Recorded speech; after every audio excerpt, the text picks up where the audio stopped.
Il était une fois l'histoire d'un pauvre garçon et de son chat.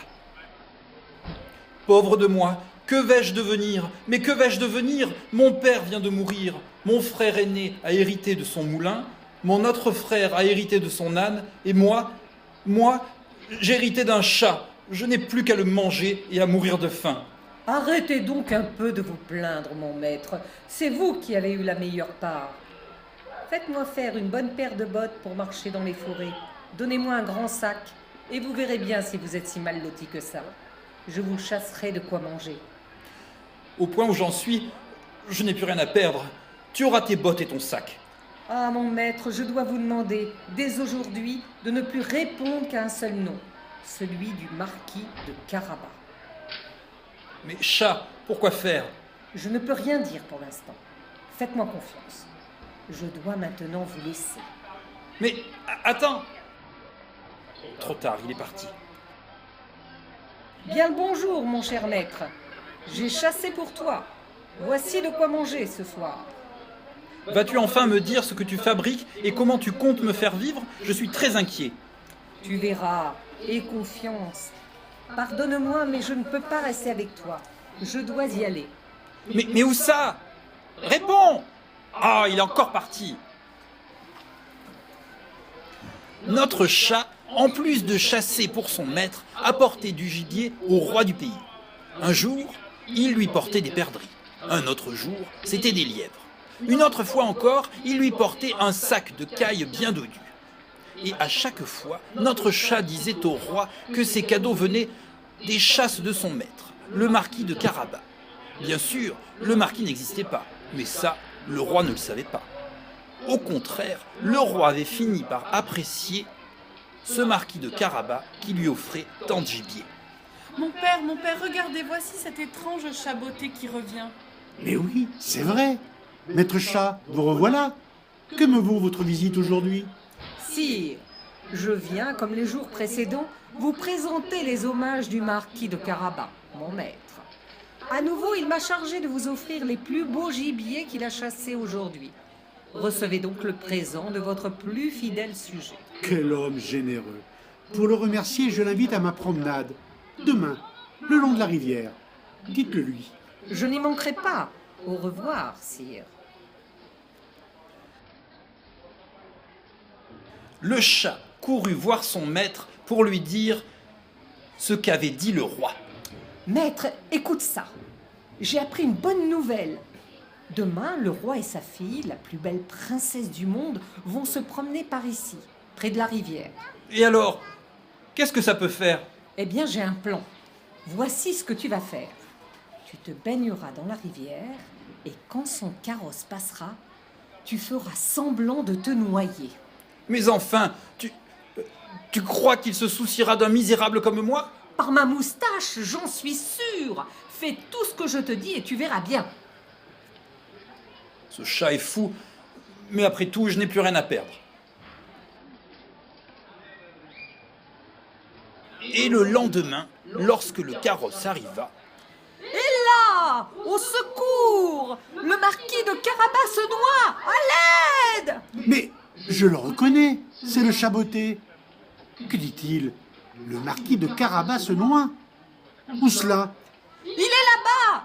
Vite! Allons le sauver! Sire, sire! Eh bien, cher marquis, j'aurais préféré vous rencontrer dans de meilleures circonstances. Mais votre vêtement? Des brigands l'ont dévalisé et jeté à la rivière. Je n'ai pu rien faire. Quel malheur, un seigneur aussi noble que vous. Qu'on l'habille. Je veux qu'il se joigne à une autre promenade. Pendant ce temps, le chat botté alla un peu plus loin sur la promenade et fit la rencontre des paysans. Vous là, mes braves moissonneurs! À qui appartient ce magnifique champ que vous moissonnez là? Il appartient à l'ogre du château, maître chat. Eh bien, maintenant, si vous ne dites pas qu'il appartient au marquis de Carabas, ainsi que les terres à 100 lieues à la ronde, vous serez hachés menus, comme chair à saucisse. Oh, quel champ magnifique! La récolte sera bonne cette année. Oh là, moissonneur! À qui appartient le domaine? Votre Majesté, tout ce que vous voyez là, et jusqu'à plus de 100 lieues à la ronde, appartient à notre maître, le marquis de Carabas. Le marquis de Carabas? Encore vous? Mais comment ai-je pu ignorer si longtemps l'existence d'un si grand seigneur? Le marquis a toujours été très discret, sire. C'est parfait. Mon plan se déroule à merveille. Pendant que le roi discutait avec le marquis de Carabas, le chat se présenta au véritable propriétaire des terres et du château, un ogre terrible. Voici donc ce château. Ma parole, c'est sinistre. D'après les moissonneurs, le maître des lieux est un ogre. Un ogre terrible, mais extrêmement riche. Voyons donc cela. Même s'ils sont dangereux et cruels, la plupart des ogres sont stupides. Bonjour, votre seigneurie. Qui va là? Ce n'est qu'un pauvre chat, messire. Un chat qui vient présenter ses hommages au seigneur le plus riche et le plus puissant de la région. Que veux-tu dire? Je n'ai pas de temps à perdre avec un chat. On dit, messire, que vous êtes doté de grands pouvoirs. C'est vrai, oui. Je peux me vanter de cela. J'ai étudié avec les plus grands magiciens de la contrée. Est-il vrai, ô puissant seigneur, que vous pouvez vous transformer en lion féroce? Ha ha, c'est vrai, oui. Prends garde. Mon Dieu, c'est impressionnant. Mais j'imagine qu'il n'est pas difficile pour le seigneur des hommes de se transformer en seigneur des animaux. Comment? Misérable, tu n'es pas encore convaincu? Disons que je le serais davantage, ô grand mage, si la métamorphose était plus audacieuse. Si vous vous changiez par exemple en souris. En souris? Eh bien, comme tu veux. Miam. Cet ogre est aussi stupide que les autres. Dépêchons-nous, le carrosse du roi va arriver.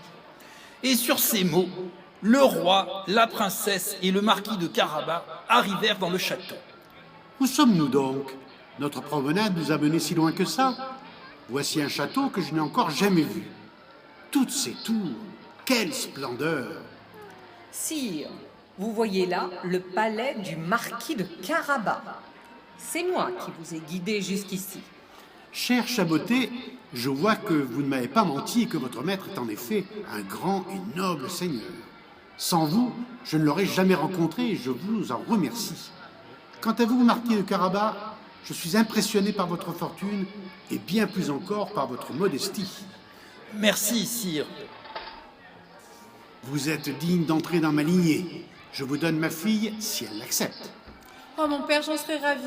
Eh bien, qu'il en soit ainsi. Célébrons le mariage ici même. À votre service, cher maître. Je t'avais bien dit de me faire confiance. Un peu de ruse guérit de tout. Ainsi, le marquis de Carabas épousa la princesse et notre chat beauté ne chassa plus de souris que pour le plaisir.